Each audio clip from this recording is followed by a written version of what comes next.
Alléluia, alléluia, alléluia. Je vous présente l'analyse des textes du Bénin pour le dimanche 15 juillet 2018. Les textes sont Daniel 3, versets 24 à 25 et Actes 12, versets 5 à 11. Le comité de lecture nous propose comme thème « L'ange de l'Éternel campe autour de ceux qui le craignent ». Effectivement, les deux textes nous présentent une situation où un ange vient secourir les serviteurs de Dieu. Grand 1. Nous n'allons pas faire une étude en géologique, mais en quelques minutes, nous allons vous présenter qui ils sont. Premièrement, ce sont des êtres spirituels appartenant au monde supraterrestre, ou si vous préférez, surnaturel. En hébreu, on les appelle maléaques, ce qui veut dire un envoyé, ou précisément messager de Dieu. En grec, c'est angelos. Quelquefois, on les appelle aussi Béné Elohim, c'est-à-dire fils de Dieu, dans Job 1, verset 6. Dans la Bible, on parle souvent de leur rôle et de leur devoir, mais on parle très peu de leur personnalité. Oui, en ce qui concerne leur personnalité, ils sont capables d'aimer, d'aider et d'agir. Mais je vais vous surprendre, mais ils pardonnent très peu. En ce qui concerne leur devoir, ils ont pour devoir de louer Dieu, Psaume 148, verset 2. De bénir Dieu, Psaume 103, verset 20, un psaume que les chrétiens célestes connaissent bien. Les chérubins et les séraphins, ils sont puissants en force, Psaume 103, verset 20. Psaume 103, verset 21, ils obéissent à la parole de Dieu. Psaume 91, verset 11, ils gardent les fidèles. Et des fois, ils campent, ils protègent, ils sécurisent les enfants de Dieu. Psaume 34, verset 8.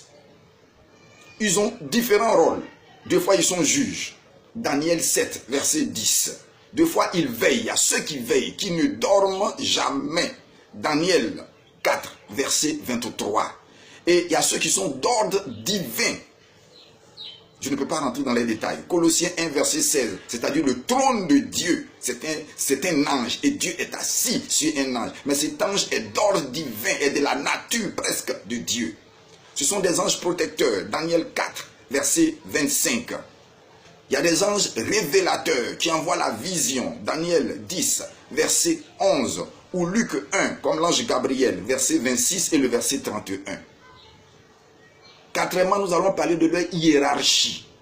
Ils sont structurés, ils sont hiérarchisés, ils ont une classification. Si vous mettez ensemble, Éphésiens 1, verset 21, Colossiens 1, verset 16, Colossiens 3, verset 10 et 1 Thessaloniciens 4, verset 16, vous découvrirez alors la nomenclature hiérarchique des anges. Paul dit, il y a ceux qu'on peut nommer, mais cependant, il ne les nomme pas. C'est-à-dire, il y a encore d'autres anges dont il ne connaît même pas les noms, ou bien dont il ne veut pas donner les noms. Il y a les trônes, qui est un ange. Il y a les dignités, ceux qui ont quitté leur dignité, qui sont venus avec les filles des hommes et qui ont fait des enfants. Il y a des dignités. Il y a ceux qui sont visibles.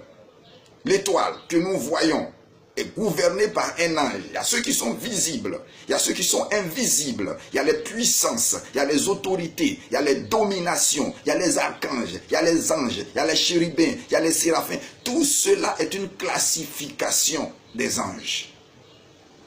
Je vais vous donner un remarque puissant sur les anges, mais cependant qui est surprenant. 1 Pierre 1, verset 12. Suivez avec moi. Prenons à partir du verset 10. Les prophètes qui ont prophétisé, touchant la grâce qui vous ont été réservée, ont fait de ce salut l'objet de leurs recherches et de leurs investigations. Voulant sonder l'époque et les circonstances marquées par l'esprit de Christ qui était en eux, et qui attestait d'avance les souffrances de Christ et la gloire dont elles seraient suivies. Il leur fut révélé que ce n'était pas pour eux. Les prophètes d'avant ont voulu sonder les Écritures, m'ont dit que ce n'est pas à vous. Ce n'est pas à vous de le faire. Mais pour vous, c'est pour vous qu'ils sont les dispensateurs de ces choses que vous ont annoncé d'avance ceux qui vous ont prêché l'évangile par le Saint-Esprit envoyé du ciel, dans lesquels les anges désirent plonger leur regard. Dans lesquels les anges désirent plonger leur regard. Donc les anges ont envie de lire la Bible, on dit c'est pas pour eux. Ils ont envie de connaître l'évangile, on dit c'est pas pour eux. Quel privilège! Réfléchis, quel privilège toi et moi nous avons d'annoncer la parole de Dieu. Les anges veulent le faire, on dit c'est pas pour eux. C'est pour les fils de Dieu que nous sommes. Quel privilège! Je te fais remarquer une autre chose. Dans Luc 15, verset 7, c'est Jésus qui parle. Il dit, un seul pécheur qui se convertit, il y a joie dans le ciel. Donc si les anges sont joyeux, si les anges chantent, si les gens louent Dieu, si les gens dansent au ciel, ça dépend de toi et de moi. Quand les pécheurs rentrent à l'église, sont convertis, les anges sont dans la joie. Mais imagine maintenant, quand il y a palabre dans l'église, quand il y a bagarre dans l'église, quand il y a insulte dans l'église, comment les anges sont dans les cieux? Comment le Père lui-même est sur son trône? Comment le Fils se tient sur son trône? Pensez-y. Ok, que font les anges? Quel est leur véritable rôle? Qu'est-ce qu'ils font auprès de nous? Apocalypse 19, verset 10 et Apocalypse 22, verset 9. L'ange qui donne la vision à Jean lui dit, je suis ton compagnon de service. En d'autres termes, je suis ton serviteur. Je suis là pour t'aider. Donc, selon Hébreux 1, verset 11, ils ont un ministère en faveur de ceux qui doivent hériter du salut. Leur ministère, le ministère des anges, c'est en faveur de nous qui devons hériter du salut. Les anges interviennent de deux manières. Premièrement, sans que nous le sachions. Sans que nous le sachions, les anges interviennent pour nous quotidiennement. Un accident. On peut empoisonner une nourriture. On peut te donner un envoûtement, te frapper par un envoûtement, mais c'est l'ange qui bloque cela. Il y a plein de choses quand nous allons aux funérailles, quand nous allons avec nos collègues au travail. Tout cela, les anges bloquent sans que nous le sachions. Ils veillent sur nous et sur notre sécurité. Ça, c'est la première chose. Rappelez-vous de l'histoire de Balaam et de Balak. Israël ne faisait que passer.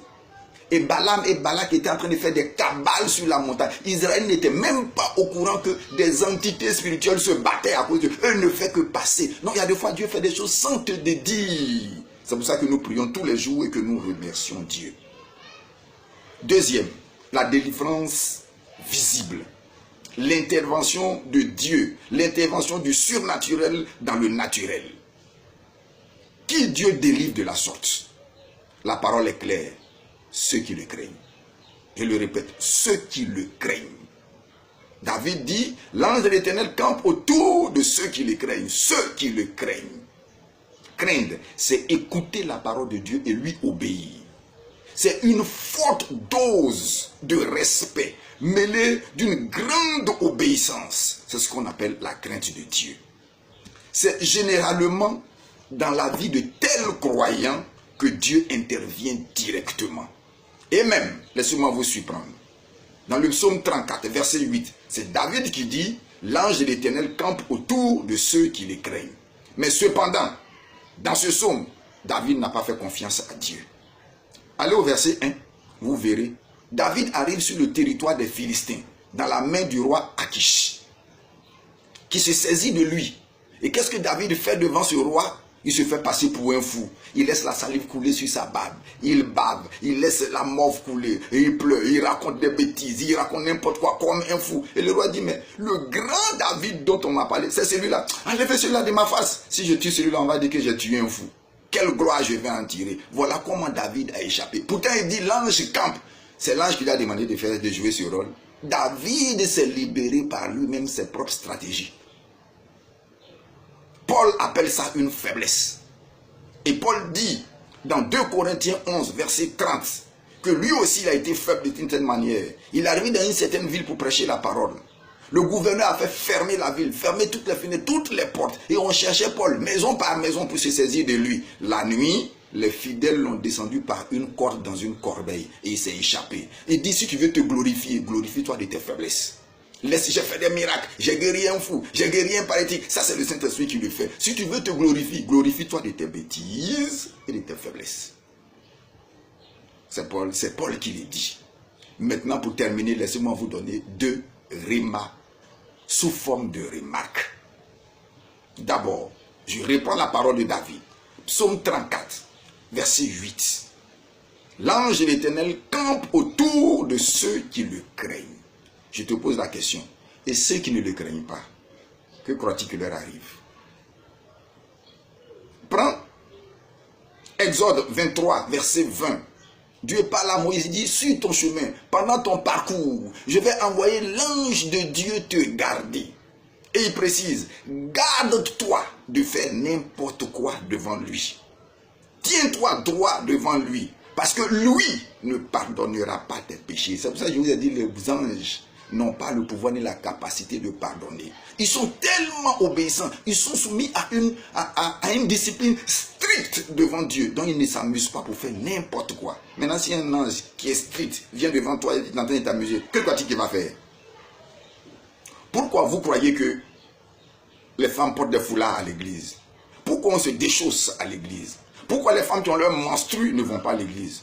Pourquoi après un rapport, il faut 3 jours pour aller dans la présence du Seigneur? Ce n'est pas à cause du Saint-Esprit, ce n'est pas à cause de Jésus. Lis 1 Corinthiens 11, verset 10. On dit c'est à cause des anges. À cause des anges. Et c'est bien ce qui se passe à l'église du christianisme céleste. À cause des anges. Non, les anges nous aident, mais les anges nous créent des problèmes. C'est moi qui le dis, c'est mon avis personnel. À la fois, ils nous aident, à la fois, ils nous créent des problèmes. Parce qu'on n'a pas la liberté d'adorer Dieu dans la plénitude de Dieu. Mais ils sont bons quand on écoute leurs conseils. On avance avec eux. C'est mon opinion personnelle. Deuxième chose, je vous présente 2 situations. Écoutez-moi très bien. La première situation, c'est la deuxième lecture, où Pierre a été délivré dans Acte 12, du verset 7 au verset 10, par un ange. Combien de personnes ont été sauvées? Personne.